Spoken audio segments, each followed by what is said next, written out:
Lil Peep with a brand new bitch in the back of the club with the goth boy clique. Iced out teeth on an iced out whip with the limousine tints. You can check out the latest episode of Columbia House Party. Jake, I don't like swearing in those. No, I try to work around it. I think you just got to own it, man. I don't know what. Like, this is our gimmick. Yeah, sometimes they curse. Yeah. I can't believe I got around Lil Wayne and couldn't get around Lil Peep. That is surprising. Yeah, but I feel like it's not the last time it's going to happen. Yeah, the Lils will be challenging. Yes. Sorry for cussing, guys. Sorry for cussing. We're getting a little out of genre today. Luckily, we have a very cool guest on with us to help us navigate outside of our comfort zone. Another edition of Someone Else Explains Hip Hop to Jake. Yes. Or someone else explains how to be cool to Columbia House Party.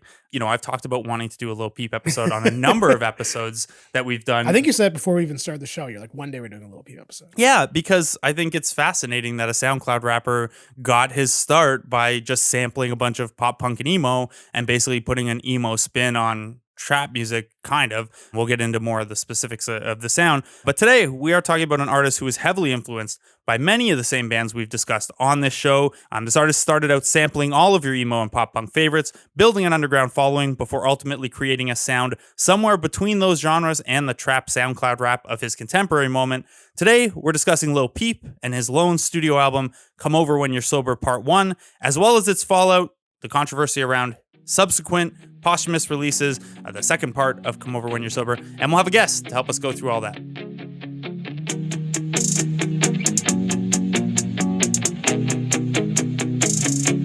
I know that you want me, you know that I want you, the memories haunt me, I know that they haunt you too, but it's alright, you'll be fine, baby, it's alright, you'll be fine, as long as you're mine, take a look at the time, it gets cold at night when you're alone outside, but it's fine, I'll be fine, baby, no mind, girl, baby, no mind, just look at the bright side, look at the bright side, just look at the club lights, I gotta look at the bright side, I guess she wasn't the one, right, this isn't what love's like, that's for sure.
Joining us, professional cool person, Sasha Kalra. Sasha, what's up, man? I love that you read my business card. That was perfect. Yeah. That is how I would define Sasha, I think. Yeah. Just like he's the guy who shows up at parties, just like, the cool guy's here. Yeah. Like when he showed up to our Christmas party, I was like, oh. Yeah. Good. Now it's a cool this party. Is it now. It's great. Sasha is a social and digital strategist, all around good, funny guy you can find on Twitter, Instagram, or TikTok. All at Sasha Kalra. I believe the first guest we've had on who has a TikTok. I'm just learning what TikTok is recently, so I'm like... I could see you being very overwhelmed by TikTok. I don't get it. I think I'm just old. Like, it's just very clearly not for me. And I think it's too much to ask Sasha to explain TikTok to you. So instead, we're going to have him explain Lil Peep to you. Yeah, explain one thing at a time. Sasha, what's going on, man? How are you? How you guys doing? Speaking of TikTok, I recorded my first TikTok this past weekend, and I totally messed it up because, you know, TikTok, it's for teens, it's for young people. It's how they discover music. And I made a Rick Mercer Report parody TikTok thinking that, you know, really it would really resonate resonate with the TikTok view. Yeah, it kind of fell flat on its face, but I'm doing well. How you guys doing? Good. I can't wait to jump in with mid-30s bearded white sports writer guy TikToks. Oh, yeah. Everyone wants to hear more from us. Yeah.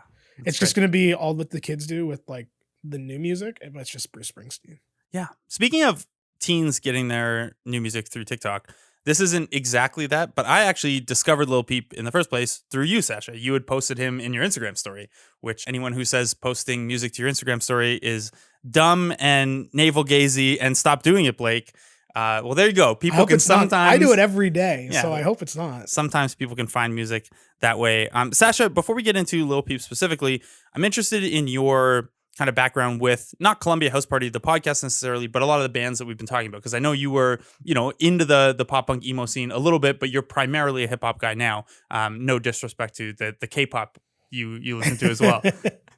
Yeah, man. That's a great way of teeing it up. I actually discovered the first kind of band in this kind of genre that I listened to was Jimmy Eat World. And I discovered them because I used to play hockey as a kid. I went to a middle school primarily composed of guys who played hockey. So growing up, you want to be like the cool kids. You play hockey. You do what the cool kids do. Grow the flow out. Exactly.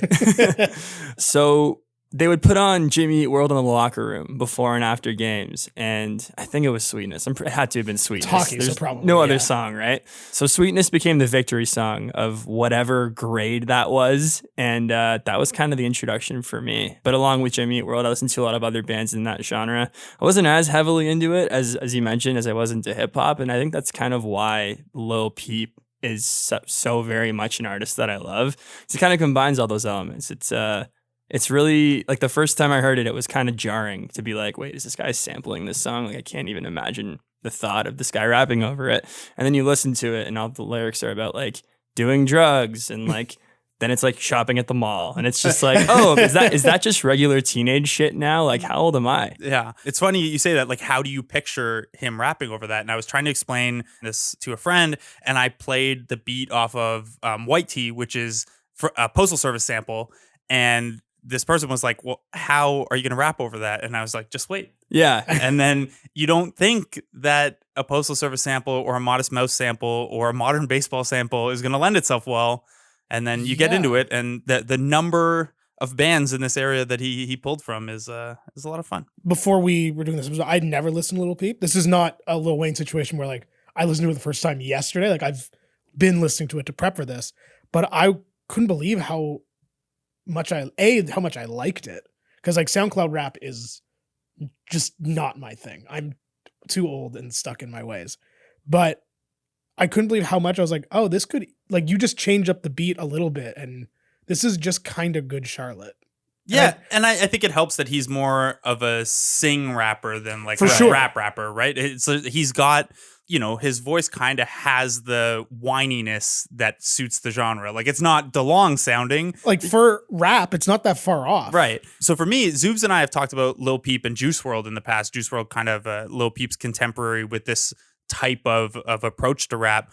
And basically, it's like, it's what I imagine I would listen to if I were in high school or my early 20s now, because as we've discussed on here, when I was in high school, all my friends listened to hip hop and I was pretty much the only one in the pop punk emo scene. And then like I had like a brief couple of years where I mostly just listened to hip hop and now kind of mix and match. But I feel like had something like this or Juice WRLD or Lil Tracy been around when I was in high school, that maybe would have been what I gravitated toward. One, to just not be in my own world with music among my friends, but also like as kind of a gap bridger. So Sasha, normally when we have guests on, we kind of let them pick the album. In this case, I was just like, hey man, I want to do this album. Will you come on? Because I don't know a ton of people who, know Lil Peep super well. We're going to do Come Over When You're Sober Part 1. And we'll get into a little of why that's kind of unique as his only living studio album. But why did you want to do this album? Why did you want to come on and do it with us? I want to do this album because, before this, he was releasing mixtapes on SoundCloud and they were very sample heavy and they were very kind of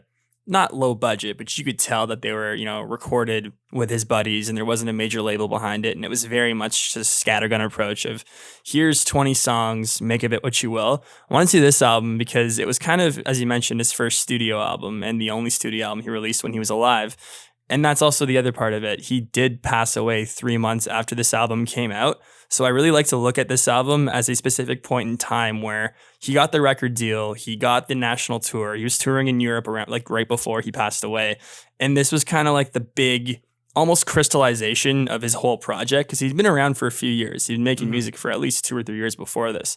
But this was kind of the coming out party in a way. He was walking runways. He had singles that were on the Billboard Hot 100. So I kind of love this as a kind of like a point in time, as in terms of like he was really peaking and introducing himself to the world.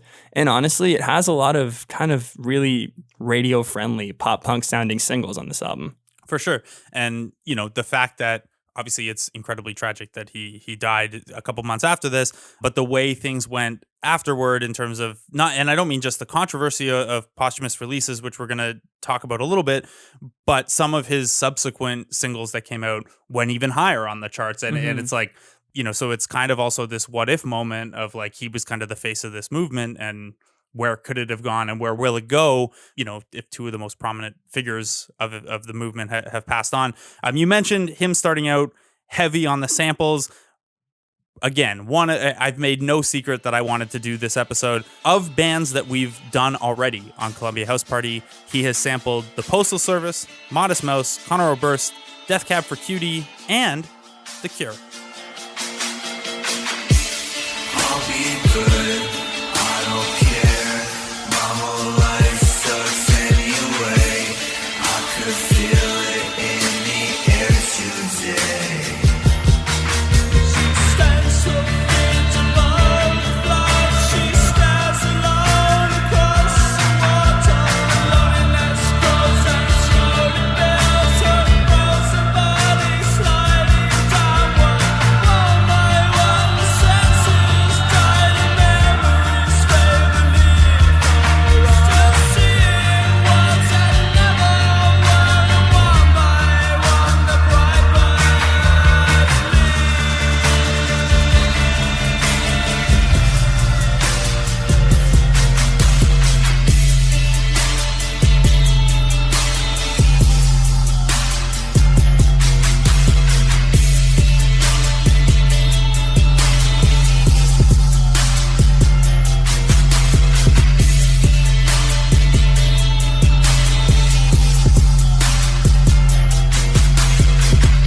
So that is Flannel by Lil Peep, as well as a clear He is really like the Columbia House Party rapper. guy. Yeah.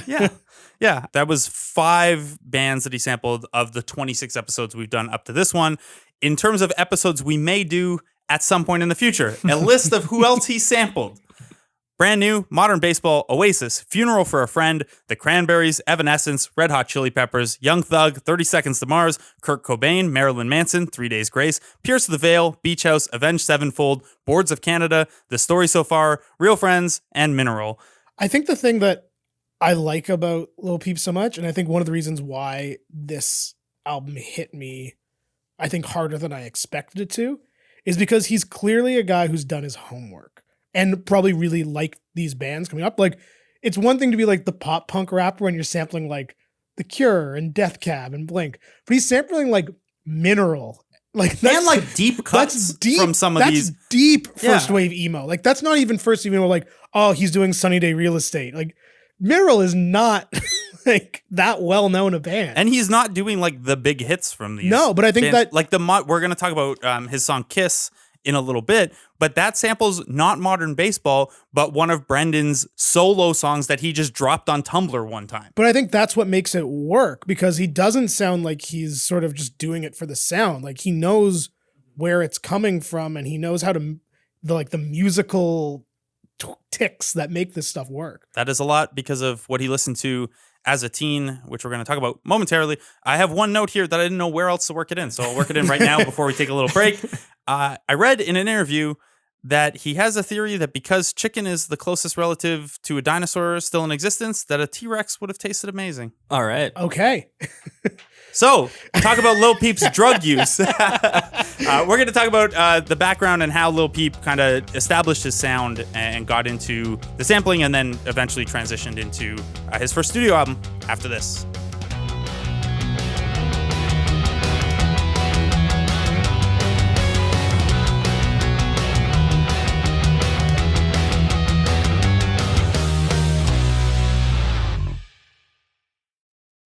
Lil Peep is not his real name.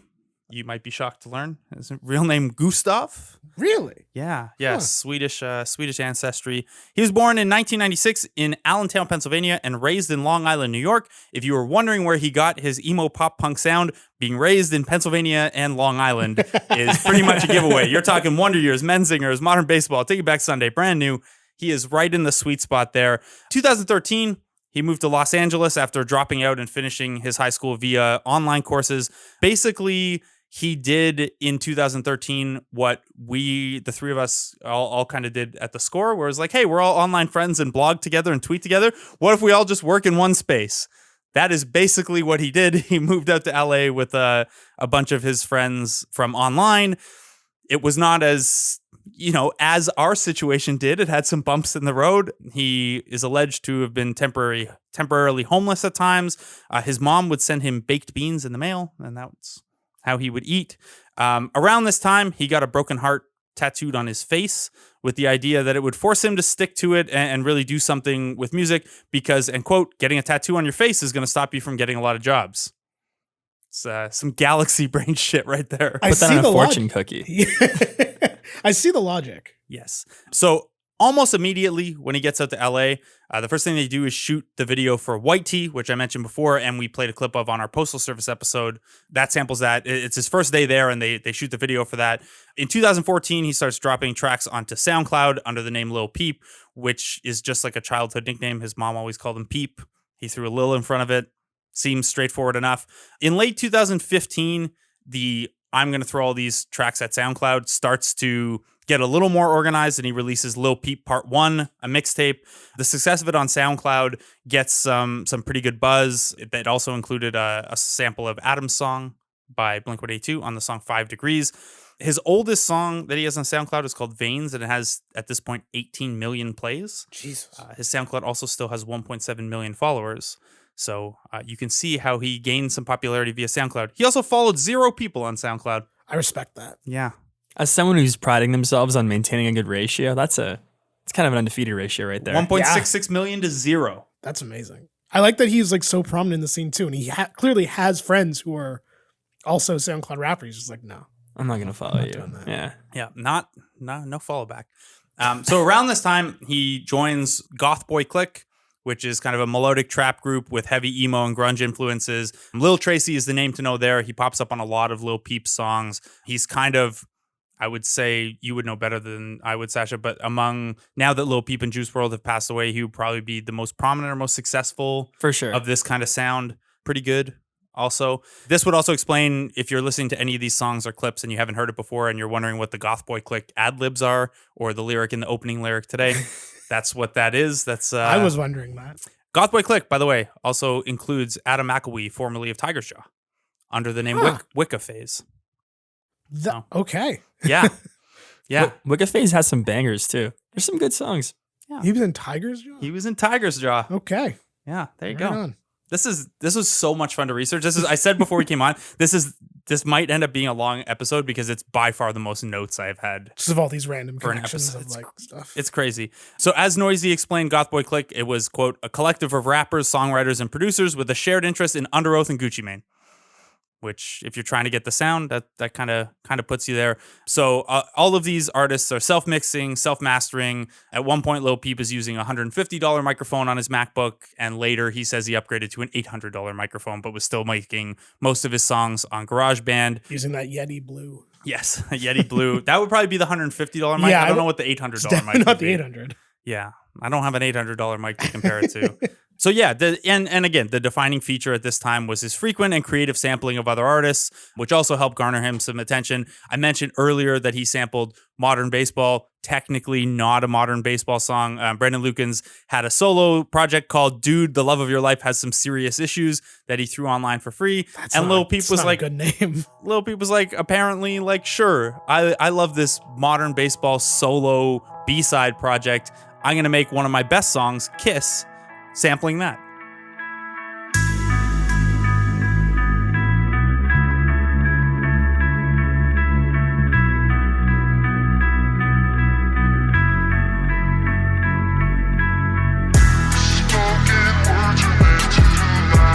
But the picture faded fast. The words I thought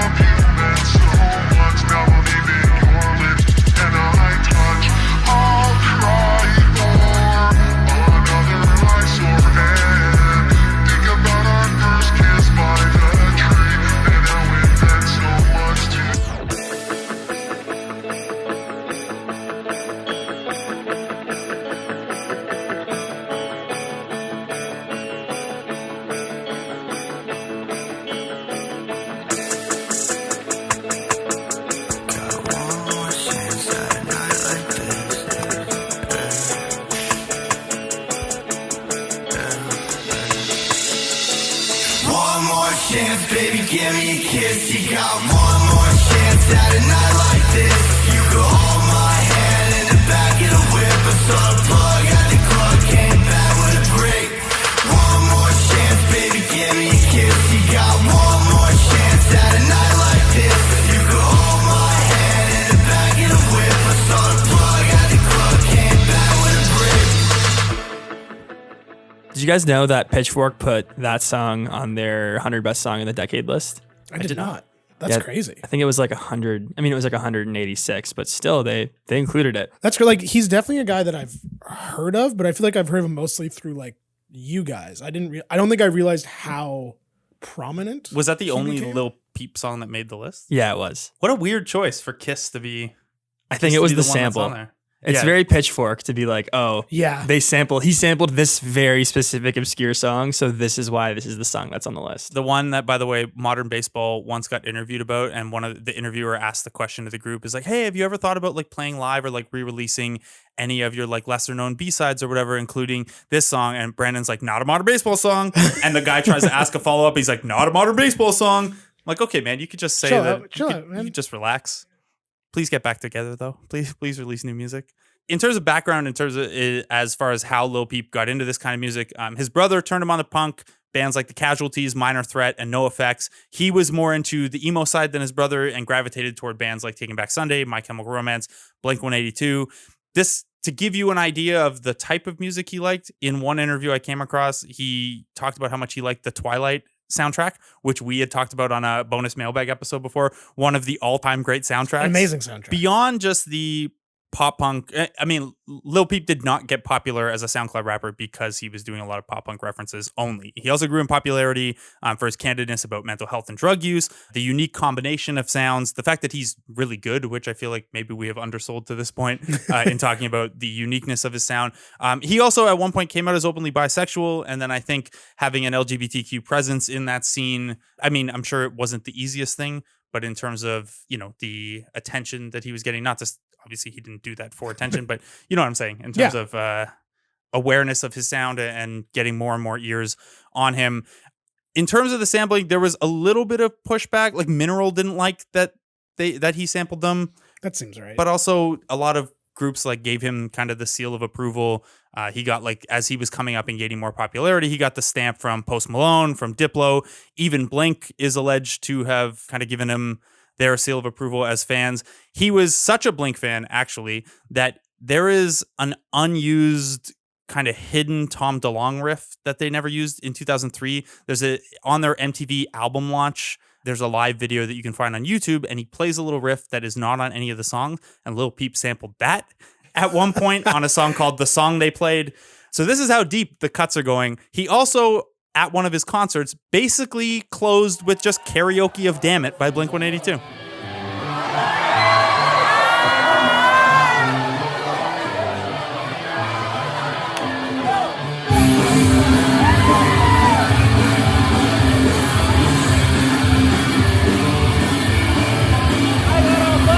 It's alright to tell me what you think about me. I won't try to argue or hold it against you. I know that you're leaving, you're lost now, you're reaching, you're season, you're scrolling, your pictures of all the time. And you'll have it once again, you'll turn to a friend. Someone who understands, it seems to the master plan. Well, everybody's gone, and I've been for too long to fix the song I'm wrong, but I guess this is growing up.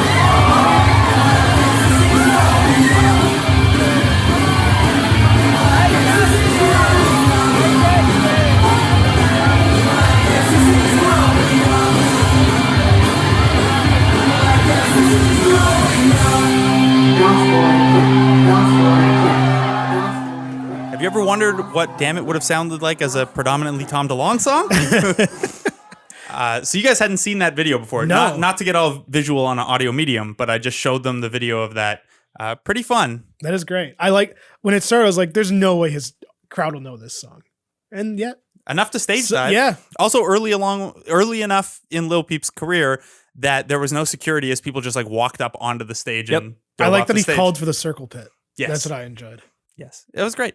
So we got to speed along into the album now. So at this point, he is just like prolific in how much music he's putting out. Between 2015 and 2017, he released 11 EPs and 5 mixtapes, Hellboy being the most notable of them. Multiple songs from Hellboy crossed 1 million views or plays, which led to, Sasha mentioned earlier, he became a bit of a fashion figure. He started touring for the first time. Steve Horowitz of Pitchfork, who's now at Billboard, dubbed him the, quote, future of emo in January 2017, writing, "He sings from his throat in half-wrapped ruminations about guzzling drugs, suicide, and ex-girlfriends, all facets of his real life. His music recalls Kurt Cobain's tortured sense of self, the jetpack fuel for his breakthrough September mixtape Hellboy, mostly recorded in a forgotten drug-fueled haze at his old place in Skid Row."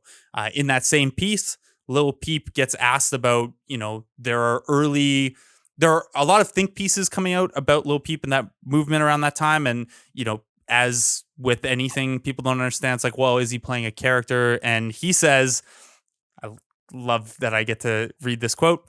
"It's like professional wrestling. Oh, God damn it. Everyone has to be a character. If you're not a fun enough character, then no one's going to fuck with you because you don't have enough shit that's different." No wonder this is your guy. He just samples emo and pop punk and quotes wrestling. So again, a lot of think pieces follow. There was a Genius video that credited him as part of the movement of, quote unquote, bringing back emo and called him the new face of emo-rap. Emma Garland, writing for Noisy in 2017, wrote, "Critics have spent months stroking their chins over what business this kid with a daddy tattoo has scream rapping over Mount Erie instrumentals, while fans of emo and rap respectively have generally struggled to take his Taking Back Sunday influenced trap seriously, and for now lumped him as the furthest flung end of a taste spectrum that can barely find a compliment for Lil Uzi Vert. His fan base, though, which is substantial, obsessive, and comprised largely of teens, just see a guy communicating his feelings, which mirror their feelings through a fusion of genres that make total sense in 2017. I think that's a great way to sum it up. Don't love that she's saying his fans are exclusively teens as the three of us sit here and break it down. I mean, come on. Yeah, I get it. So after his initial tour, he moves to London. There's like some weirdness with Goth Boy Click at this point that let's just not explore because so much of what was written about it is posthumous and who knows what is accurate about it. But he moves to London to kind of get some space. That's where he gets to work on Come Over When You're Sober, parts 1 and 2, as well as an EP called Goth Angel Sinner that was not released until after he passed away. And he works on a project with I Love McConan. We're going to get into Come Over When You're Sober after this.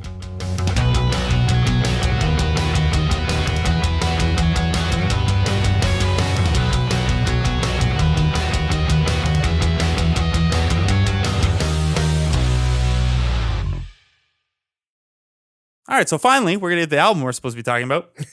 Sorry about that, guys. There's a lot of, I feel like you need to set up an artist like this, especially since I'm imagining some of the audience is not super familiar with him. August 15th, 2017, Come Over When You're Sober is released in an excellent Noisy feature called A First Date with Lil Peep. He says, "It's fucking dope. It's definitely the best project that I've made to date. I made the whole thing in 4 or 5 days. I'm not going to lie. I write a song in like 20 minutes and record it myself in my bedroom. When I'm super inspired, I'll just be in a state of mind where I'm like, all right, I'm working on the album right now and it has to be fucking great. And that's all I'll think about for a week. I literally won't even do anything else. We made a shit ton of songs and cut it down to a few of the most powerful ones, which is the first time I've done that. Usually I just release everything I make." He's not lying. To that point, he had 400 EPs and mixtapes out. And then he cut, like, it's pretty funny that, to me at least, that this guy who was at this point known for the prolific rate at which he was releasing songs, finally releases a studio album, and it's 7 tracks and like 23 minutes long. Super short. Yeah, I couldn't believe how short it was. Yes. It's also, for the first time, he's not sampling. As Sasha pointed out earlier, it's all originals at this point. It's mostly produced by Smoke-a-Sack. It's a lot more polished and I think pop accessible than some of his SoundCloud stuff, which a lot of that is just like cleaning up the sound and kind of, I think, we've talked about at times on this podcast how some writers sometimes need an editor to tighten up an album or tighten up a concept. And there's a little bit more of that here, even though to hear him tell it, he still recorded some of this stuff on GarageBand. He also worked with Rob Cavallo, who's produced for Green Day, My Chemical Romance, and Linkin Park in the past. And then also had some musicians on the tracks, including Juan Alderete of the Mars Volta, played bass on Ben's truck, which is, you look through the song credits of some of these songs and it's pretty good. What ends up happening is that these songs kind of go from this unpolished SoundCloud-ish. Like the early stuff sounds like he's just like I remember when I was in university, a friend of mine from Pittsburgh was like, you got to hear this guy Wiz Khalifa. And he sends me a track, and it's not Wiz Khalifa rapping over a beat. It's Wiz Khalifa rapping over a song with the volume turned down. Like the lyrics are just turned down. Not unlike that Lil Peep karaoke video. Exactly. So I think, that's kind of where this starts. And then you get into he gets really proficient at sampling and turning other people's work into beats of his own. And now you have these completely original tracks, and it sounds like this with some really, really good songs. And again, the pop accessibility here is up. The radio friendliness, maybe not of the lyrics, but of the sound is up on a song like this, like Awful Things.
Is that Lil Peep or Good Charlotte? He sounds like Benji Madden a little bit. Like Yeah. He's got that, like, it's not nasal, but you know what the tone in his voice, just like, oh yeah, this could be on Young and the Hopeless, whatever. Yeah. Good Charlotte also played his like fan memorial. They covered that There you go. song. Covered that song At the memorial. There you go. Yeah. That maybe we played the Good Charlotte version by accident. Who knows? It's the little things. am I Who right? knows? I would say, I think that's probably, like, not to get objective about a subjective thing. That's something close to the best Peep track. I think, I also think it's, if you were picking out a track of where he'd come from and how he was starting to use the term you used earlier, Sasha, crystallize it into a sound that was going to be marketable and pop accessible, I think that's probably the best example of that. Would you agree that that's up there? That's the song that when people are like, oh, like, what's Lil Peep about? Or I want to listen to Lil Peep. And they're like, tell me what I should listen to. I just send them Awful Things. So I'm like, listen to Awful Things. If you like Awful Things, I feel like it's super accessible. Mm-hmm. That could play on the radio. That could be on a Spotify playlist. That can be played at arenas. Like, it's very... You probably got to clean up the lyrics a little bit, but A little bit, yeah. I find that one really, like, I know we'll get into this a little bit later. We talk about sort of Lil Peep as a whole and his place and everything. But that song, for me, I found really interesting because I think that's also sort of the, like, perfect melding of what he was trying to hit at with the two genres, where it's like, oh, okay, now I can see how a kid who grew up listening to all those bands but wanted to be a hip hop guy, this is exactly what I think it would sound like. And, like, I think there's a lot of emo in a lot of, like, sort of mainstream hip hop now, but I feel like this is closer to, maybe it's just my personal taste, I don't know, but, like, where I would think if I was 20 and I was like, I'm gonna make that, which I wouldn't because I can't rap, but, like, if that, but have you tried? We don't know that yet. Yeah, I'm pretty sure. We're in the studio right now. Dylan, fire up one of Jake's hip hop tracks. Yeah, just drop one right now.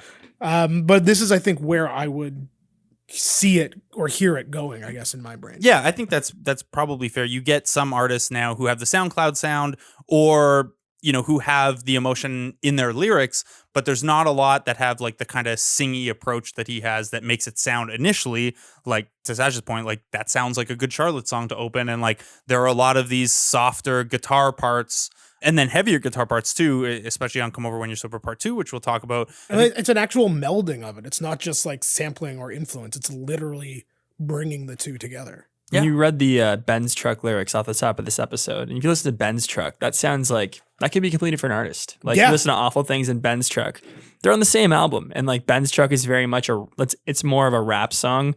He doesn't really sing on that. Song.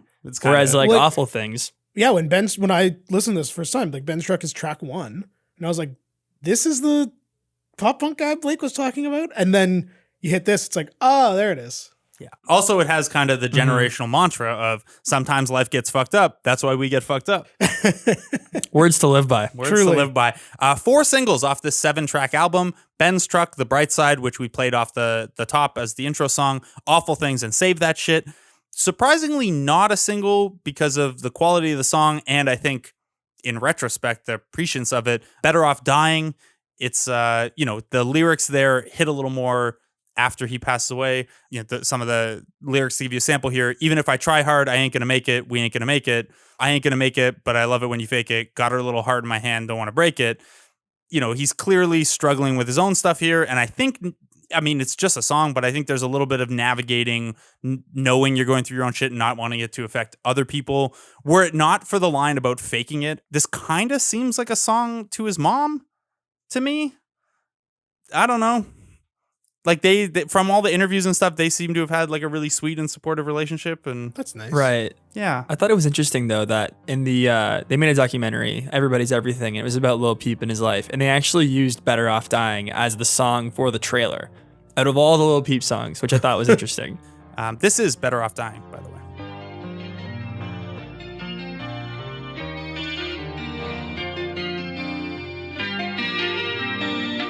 Chains on shining, you can see me riding. Cocaine lined up, secrets that I'm hiding. You don't wanna find out, better off flying. You don't wanna cry now, better off dying. Chains on shining, you can see me riding. Cocaine lined up, secrets that I'm hiding. You don't wanna find out, better off flying. You don't wanna cry now, better off dying. Baby, I'ma dive in, I'll put the time in, even if I try.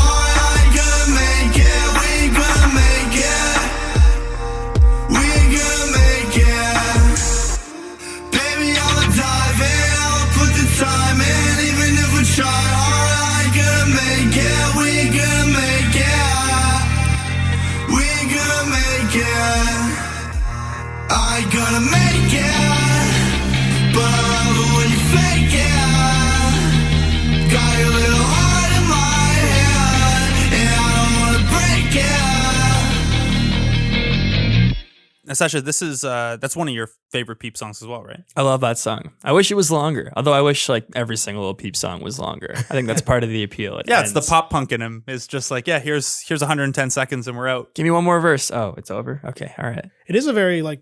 I hadn't thought about that, but the connection between the length of the record and like how, so especially in the era he was growing up listening to, like the Fat Wreck stuff was like, here's a 22-minute full length. Yeah.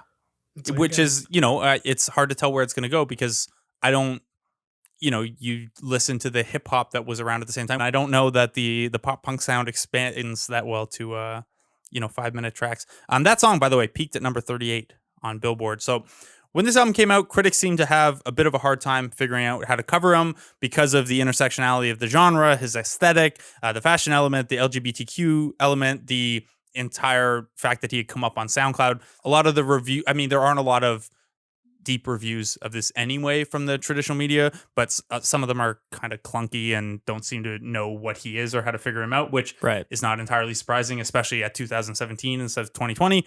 As Peep put it to Noisy, though, in that First Date with Lil Peep article I mentioned earlier, I think it's really hard to explain me and capture me. There's so much to it. I feel like it's hard to grasp or put into words, so I don't blame people for writing things that I don't necessarily think are on point. They don't yet, but they will soon. It's going to take a while. It might even take a couple years, but soon everyone's going to get it. It's not wrong. Which it was getting there. So off the success of this album and his general rise, he began a world tour in the UK in September of 2017, then went to Germany, then went to the US. As background here, Lil Peep had dealt with substance abuse that was very clear in his lyrics and he was very open about. A lot of that substance abuse was related to depression and bipolar disorder. In November 2017, he died of what the police report said was an overdose of fentanyl and a generic brand of Xanax.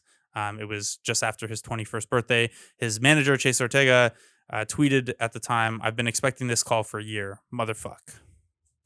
Fuck. Yeah. So obviously he had rapped about, at times being suicidal, not just being depressed, but being suicidal. He'd spoken openly in interviews about it. He said, as of early 2017 anyway, that he was not medicated for depression or bipolar disorder. He said, he told ID, "I just like smoking weed and whatever other drugs come my way." He also said later that year that he'd cut back from maybe 20 Xanax a day, and he had been having seizures. Sorry, 20 a day? That's what he told ID. Damn. Yeah.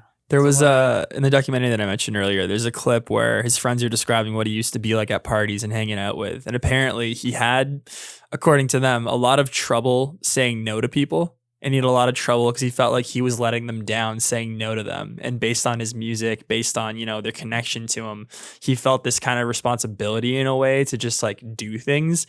So, a lot of, they go over it in that documentary a lot, but there's a lot of stories of like, yeah, he just wanted to chill out, but then like I offered him this pill and like he just took it. And it's a lot of stories like that, which are really, really sad to hear. Yeah. And I mean, from the sounds of piecing together interviews over the course of 2017, it seemed like he was at least trying to clean that up and not get clean by any means, but scale it back because, again, he'd been having seizures in his sleep. I remember seeing some stuff like he would post Instagram stories where he's taking Xanax and can barely get in his mouth. And I mean, the crazy part here is that I think the video has been taken down, but the girl he was dating at the time, like, kind of filmed his death thinking he was just asleep, which has to be the most fucked up feeling in the world. Jesus Christ. Yeah, because I mean, like, I'd imagine if you're dating a drug addict, or I don't want to say addict, but like someone who does a lot of drugs and it comes with a lot of like heavy pass outs, you would not notice that small difference between being heavily passed out and being out. He apparently was out for hours and everyone just thought he was napping. Yeah. And then it came time closer to the show and they're like, okay, like he's got to like get ready to go on stage. And then they went and they were like, oh, that's when they realized he was dead.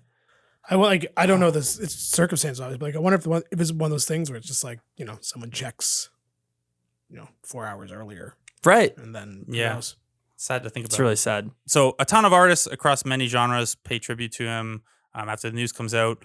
It's tough. The coverage of it wasn't very great either. And this came up more with Juice WRLD's passing in late 2019, early 2020? Late 2019. Late 2019. You see headlines like our friend Jill from Vice tweeted out the kind of hypocrisy in a headline like, Juice WRLD, who rapped about drug abuse, died of accidental overdose. As she noted, it's not like the New York Times ran a headline about how Amy Winehouse sang about avoiding rehab and then died of alcohol poisoning. Or any rock star that's ever existed. Exactly. So, a lot of the coverage after that is not great. And I think, look, obviously the fact that the music is tied up in drugs and rap in general has kind of seen this shift from rapping about being the distributor to being the end user kind of complicates this kind of stuff. But you can be a lot more delicate and empathetic in how you cover this kind of shit. I think you're right that there is a transition there, but also like Keith Richards exists. Yeah. Right. Like you can't. Oh, I'm not saying it to justify it. I know. I get what they're maybe trying to do, but it's complete bullshit. I think you look at insensitive rock, like music journalists, specifically white music journalists, specifically white male music journalists, love to deify the like 60s, 70s rock scene. The real rock stars. Yeah. And it's like, I get that impulse because that's their guys and it's fine. But then you can't write this, like, be okay with that kind of shit and then be like, but like, who was dope? Keith Moon. Like, their whole thing was doing more, like the Beatles did more drugs than you've ever seen. And it's just, they didn't die because of it, but to tie one to the other, it just doesn't work. Like, you can't do that. No, Craig Jenkins of Vulture had a piece trying to navigate some of that stuff after the passing of Juice WRLD and Mac Miller and Lil Peep. And he tied Nipsey Hussle into there too, because his question was more about, in quote, are things just always bad or are they historically bad? But there's a lot of that tied up. Obviously, something like the opioid crisis and mental health and drug abuse is beyond the scope of a single podcast here. But what happens after Lil Peep passes away is, I think, worthy of discussion. So his death leads to an even greater spike in popularity. Come Over When You're Sober Part 1 refloats onto the charts. Awful Things hits number 79 on the Billboard Hot 100. Streams are way up, sales go back up. And because he'd done so much work and he was so prolific, there were a ton of songs and projects that he had completed and were available to either re-release or release after his passing. Within a day of his death, a video for 16 Lines, which is a song off Come Over When You're Sober Part 2, was released. A bunch of other artists he'd collaborated with started releasing projects that they had been working on together. You know, that's likely in tribute and because you want to do something with the person you worked with, but there's also an element of, you know, there's a lot of criticism that some of these people were maybe just cashing in. You know, a song like Spotlight that he did with Marshmello became pretty big, released shortly after. And again, the 16 Lines video. In March of 2018, Columbia Records acquired his unreleased archive. And in November 2018, they released Come Over When You're Sober Part 2, including this song, Cry Alone, which was the lead single in October.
Look at me now.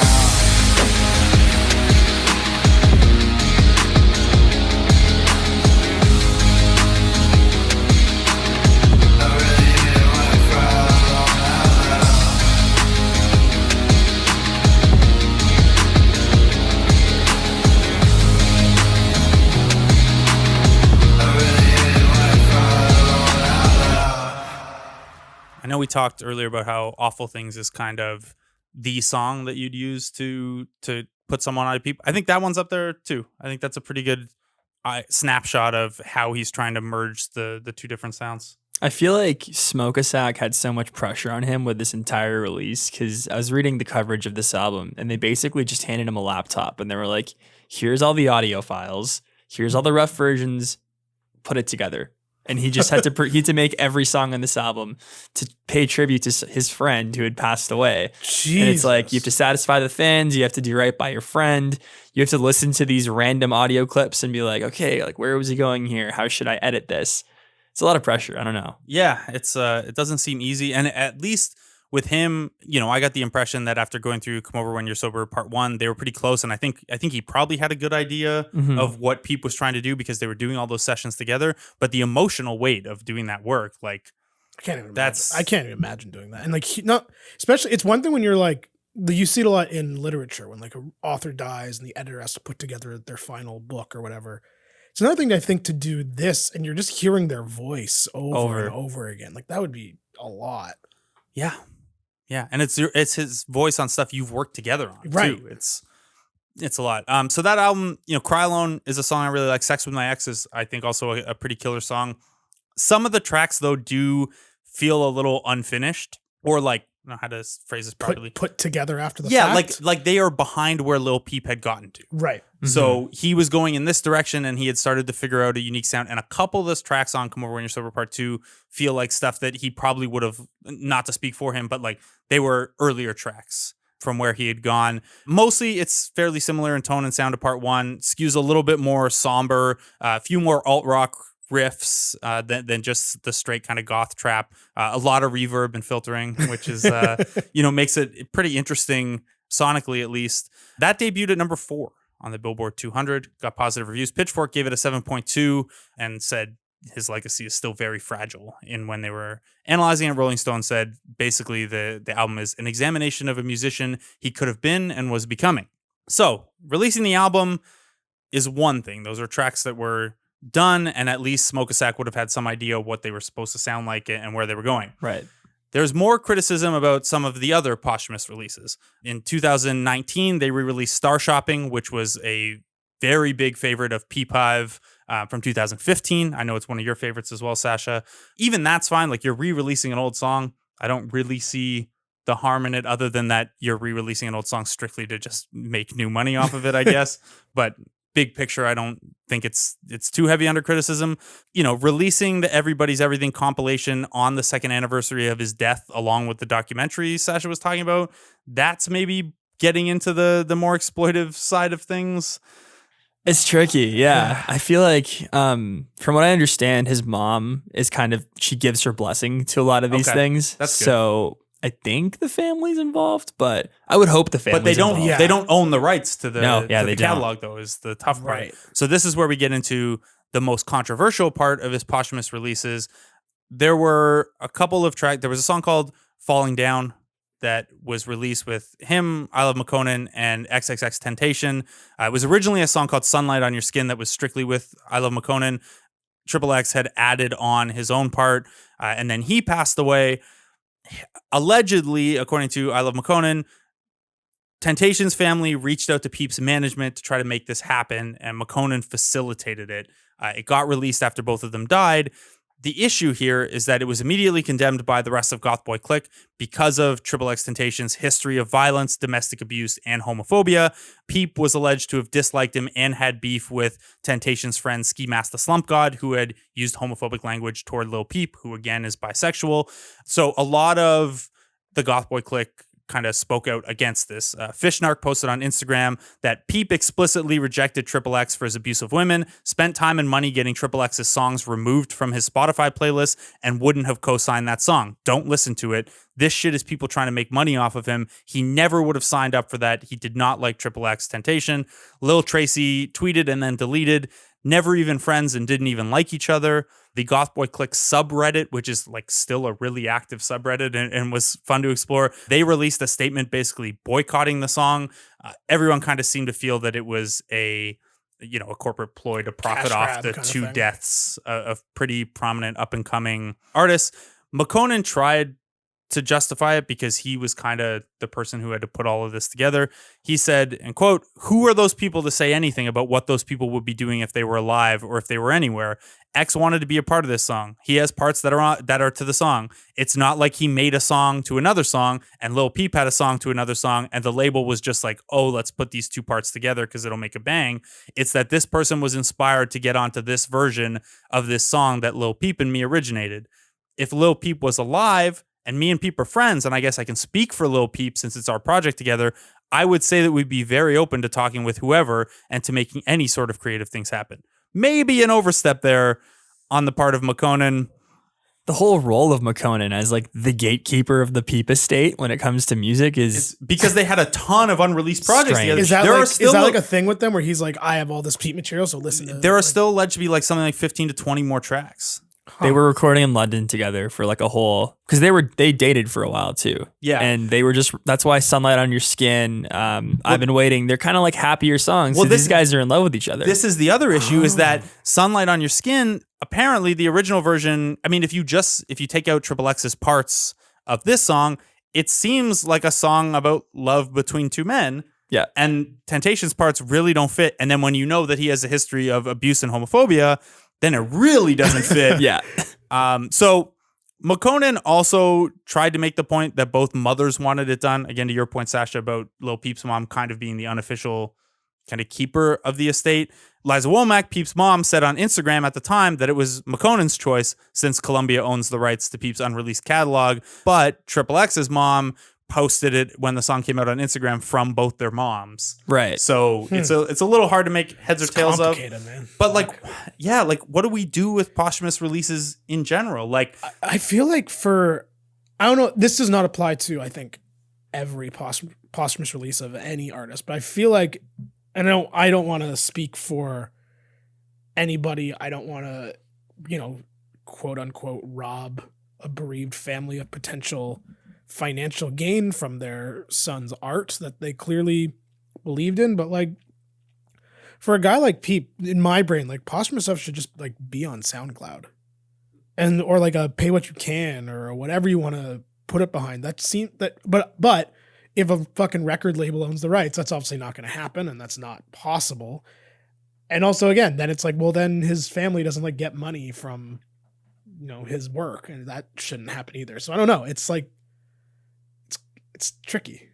It is, and like, yeah, the whole X thing, and the fact that the moms, according to McConan, met and were like it. As we mentioned earlier, it sounds weird. It is kind of weird hearing X on a song with Peep. The fact that X has that whole history, and Peep and McConan, this is as Blake said, it's a love song. But then you're like, oh, two grieving mothers sat down and were like, oh, my son's dead. We should do this. Like, and like, maybe it very much was just two families being like, oh, we can make some money. Like, I don't know. That's the thing. And we'll never know. Yeah. But yeah, what to do with like the bulk of the material that like X isn't on, I don't know. Yeah, I don't think there's a good answer. I guess the answer is whatever the family wants. Yeah, really. And this is the tough thing with the unreleased catalog being sold so quickly. Right. And like, don't get me wrong, if it was the family who orchestrated that and sold that, that's their right too, to just get the money in. Right. And I think probably move on from it a little bit. Like, yeah. I'm sure logistically you don't want to be dealing with that stuff for years after, while you're trying to mourn and grieve. And obviously it's not our place to tell anyone how to grieve or handle a situation like that.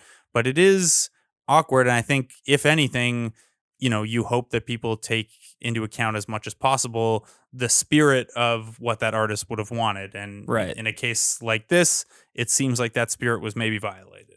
Some of my favorite Lil Peep songs are unfinished songs that are just on SoundCloud. And I would have been really curious to see had they just not cleaned any of those songs up. And they're just like, here are them in their raw versions as they are right now. Oh, and then that'd have been cool. And then what you get on top of that, you get an extra layer of the people like who are, think and operate like Peep, who are then putting their own spin on those tracks. Right. Because those are then, free. Those are open source tracks, right? That's free material for someone else to sample or try to turn into something else. You get the next Lil Peep sampling these unfinished Lil Peep tracks or building on them or whatever. Or you go like, if Kurt Cobain's death and legacy have taught us anything, in 20 years there'll be the Lil Peep box set. And all those unfinished songs will just be on there and just be like his journals. Hologram Lil Peep touring in 2040. There you go. All right. There's one Headlining more. Coachella. There's one more element of, I guess, not controversy. That's overstating it around Lil Peep. But there were some criticisms, and the better term might be gatekeeping about him being a poser or a tourist in the emo genre. Trying to describe, as Lil Peep described earlier, trying to describe him as a little difficult. Lo-fi rap, emo trap, the Kurt Cobain of lo-fi rap, as I saw him described in one place. Post-emo revival hip hop. All sorts of stuff. But there were some... Our emo would just have a field day with this. Our emo post-death, not as bad about it as I thought. I did search. So we have a long-running thing on this show where the emo subreddit is incredibly gatekeepery about what gets classified as emo or emo revival or Midwest emo or sparkle pop or sparkle punk. It's insane. It's a really big surprise. So this is a question that I have, though, is like why is it that these more underground genres tend to be so gatekeepy? Because I think you see it in the more underground elements of hip hop too, especially the region specific stuff, where it's like, no, that's not this. Right. And you do see it in emo a little bit. In Peep's case, having a song released with Fall Out Boy after probably didn't do the most for that part of the discussion. Before we get to that, Peep told Pitchfork in 2017, I would listen to underground bands and shit, but I wouldn't call my music the new emo necessarily. It's just another wave of it. It's a subgenre. I don't think it replaces it or is even mimicking it. It's a whole new thing, and it's good for the emo genre as a whole and all the fans and all the people who ever liked it because it's going to keep it relevant. It's just adapting to the new sounds that people want to listen to when they hop in the car and shit. We're just giving it that emo spin, which is, I think... I agree with that. That's the higher level way to think about it. I think it's not so much in like the gatekeeping part of it, but to what he's saying there, you and I, Blake, have talked this before. I think on our when we talked about our end of year list or decade list. End of decade, yeah. End of decade The list. Patreon bonus episode, patreon.com/Columbia House Party. There it is. I knew Wow. I knew you'd have it. But we were talking about Origami Angel, and we were talking about how there's a new wave of emo, let alone like hip hop and emo, but just straight up pop punk and emo that's very clearly being made by kids in their early 20s that grew up listening to, just as all the bands that we grew up listening to in that genre listened to the first and second waves of emo and then took those bands and made their own bands. The kids now are listening to the third and fourth waves of emo that we listened to as kids and building their own sounds off that. Yeah. So like Origami Angel and Lil Peep have a lot of the same influences. Absolutely. That's and what have I gone mean. these completely different directions, but they're both, to Peep's point, subgenres. Exactly. And you can hear in both, obviously very differently, but like Origami Angel's has EDM blast beats in their music. And they have sounds that range from, gang vocals that you would have heard on Fat Wreck to very earnest emo lyrics you would have heard on Drive Thru or whatever. Too But earnest. But like Peep, I think, is doing the same thing, just in a different genre. And I think that's what's so interesting about him and this whole genre is that because of the availability of music now, and you just hear everything now. It's not like when It's borderless. It's borderless. And that's exactly it. Like when Blink were coming up and they just listened to Descendants, they just did the next thing after the Descendants. But like Peep and Origami Angel and all these artists and bands are hearing all of it. Like they're hearing Peep is influenced by like Eminem and Mineral, and Origami Angel are influenced by Skrillex and Jimmy Eat World, and then Skrillex obviously was fucking Skrillex. The From First to Last episode is gonna kick ass. I can't wait. But You want to come back on for that one? I love Yeah, From there- First to Last. Me too. good. We need you to explain that to me too. Yeah. But no, I feel like I just think it's like that's what this is, and that's why it's interesting. And because you hear everything constantly, especially the kids, or Sasha. You got to stop saying Sasha the on term "the kids." They are though. I don't know, man. I know. I'm old now. Sasha's the one on TikTok. I'm in my 30s, guys. I don't know if I qualify. You're as you're as more the into you're kids. tapped in though. Yeah. You're on TikTok. That's all it takes, right? All right. We're going to continue this discussion after we play this track that I think maybe didn't help the general discussion. In January of 2019, one of the songs that Lil Peep had done with I Love McConan already, I've Been Waiting, was released. It came together when Pete Wentz reached out to McConan with condolences after Peep's death. Peep had called Fall Out Boy, quote, one of his musical heroes, according to McConan. He also, there's a picture of him holding up a Pete Wentz air freshener, which cool. Brilliant. If you know where to get a Pete Wentz air freshener, let me know. What's that smell like? Love I don't know. What does eyeliner smell like? Smells like a cork tree. I'm Boo. sorry. Anyway, so there is an original version of this song without Fall Out Boy on Everybody's Everything, the compilation that was released in 2019. But here is the Fall Out Boy version of I've Been Waiting. I've been waiting. I've been waiting up, 'cause I can't get enough. I feel I'm fading. When I fall apart, your needle stows my heart. Fuck me up and make me just go crazy. Addicted to the pain that you just made me love. I'm fiending for your touching on the daily. You're the only one that I want. Break my heart, but don't tell me I'm not doing fine, 'cause I'm doing fine. Let me go, I'm spending time not doing fine, but I'm doing Why you fine. acting vain for my love, vain for my love, when you got everything that I want? Why you acting vain for my blood, vain for my blood, when you got everything that I want? Why you acting vain? It's hard to miss you when you are always on the tip of my tongue now. I feel like I'm looking for something that'll never come. I was in Hawaii when this song came out, and every morning we would play this song to start our mornings off. So I just associate it with like happiness and like Right. being by the ocean. Yeah, I can hear that. It's a very like montage of teens driving along a coast. Like if the OC existed now. It's a montage This of would be the- Sasha at the beach, man. Yeah, exactly.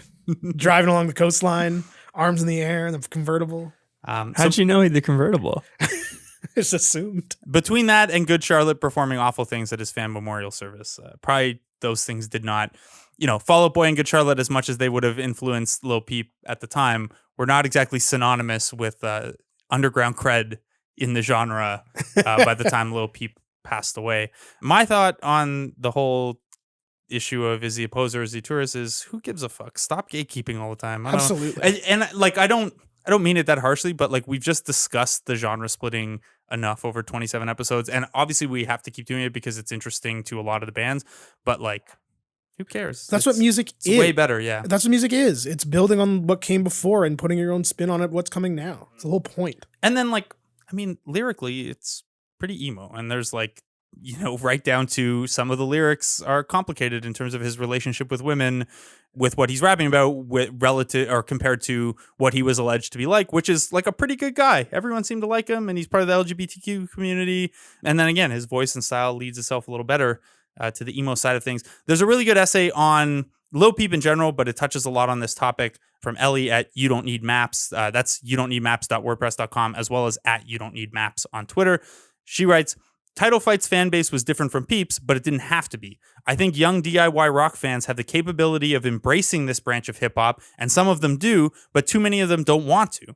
I understand that there's no accounting for taste, but in a world that is becoming increasingly genre agnostic, there's no need to chain yourself to a constructed persona. People are messy. You won't always adhere to a brand. It's okay. My closing thought on this discussion would be that for the people who think he was a poser or tourist or whatever, you don't close a set doing karaoke to Damn It if you don't love Blink-182. Yeah, you don't have to do that. Like, that's not playing the hits. That's just like, I like this song. Seriously, I feel like there's a process that the gatekeepery type of people go through when they see Lil Peep, and it's like, I mean, on first glance, you look at him, he's got Crybaby tattooed on his forehead, he's got a horseshoe, he's got Daddy on his neck. Like, you just look at him, and then you start seeing him rap, and you're just kind of like, who the fuck is this guy? Like, what is he gonna do? And then like, I feel like the more you listen to it, and the more you kind of start noticing those samples, and the more you start noticing those different threads of influence from over the years, I feel like you warm up to it. Because like, even the first time I listened to Lil Peep, I was kind of just like, what is going on? Like, my friend showed me a song in 2016 because there was an old article that was I think it was on Vice. It was, is Lil Peep's music brilliant or stupid as shit? And someone sent that to me and was like, what do you think about this guy? And I'm not gonna lie, I thought it was stupid as shit the first time I heard it, but then you realize it's kind of catchy and it's quite good. And look, it's as someone who really liked early Kid Cudi, I was like, you know what? No, this there's a place for this for me. I don't know. I like it a lot. Like, I know like it's not, I don't know, quote unquote cool to say, but the cleaned up, like, come over when you're sober, pop accessible stuff, that's not stupid as shit. Like, I get the SoundCloud rap stuff being like, especially the early stuff being like, oh, I don't know. Yeah, but I mean, like, some of that stuff sounds like Lil Wayne's Rebirth. for sure. But like, Come Over When You're Sober is just a pop record. Yeah. It's straight up pop music. Not about straight up, but it's In the loose definition of pop. It's not Carly Rae, but it's in the loose definition of pop. It's there. yeah. All right, we're running a little long, so we were gonna talk about kind of the state of the genre after Lil Peep and Juice WRLD have passed on. Kind of Lil Tracy is kind of the leftover as the primary Goth Boy Clique member, and I don't want to say the torchbearer, but probably the best and most prominent of that genre. You also have artists like Nothing Nowhere opening for Real Friends and Thrice and Tiny Moving Parts, which is Tiny Moving Parts are opening for somebody? No. Nothing Nowhere is opening for Tiny Moving Parts. Wow, okay. Yes, Tiny Moving Parts, your favorite band's favorite opener. Yeah, I don't know that we need to get into all of that. I mentioned Kid Cudi. Trey Alston of Revolt in 2018 called him the grandfather of emo rap. I think that's right. the lonely stoner needs to free his mind at night. Yeah, it's true.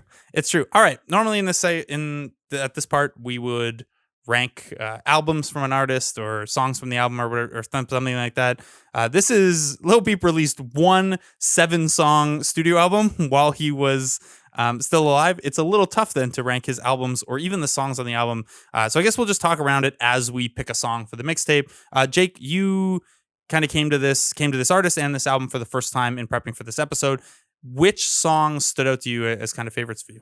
The Bright Side, I think, would be my first pick. As I was going through it, there was a few. There was a couple moments where I was like, okay, this, because I knew we had to pick a song, and I knew because we always do. I was like, okay, this is gonna be the one. Oh no, this is gonna be one. This is gonna go. So I went through Awful Things was obviously the first one that I was like, there it is. Then You Said, I think it's called, was my next one, but I think Bright Side is one that connected with me the most. That being said, Lil Peep is you guys' thing. So I'm going to let you guys pick this one. Yeah, I think Sasha and I are going to have some level of agreement here. I mean, we picked Awful Things, Better Off Dying, and Cry Alone.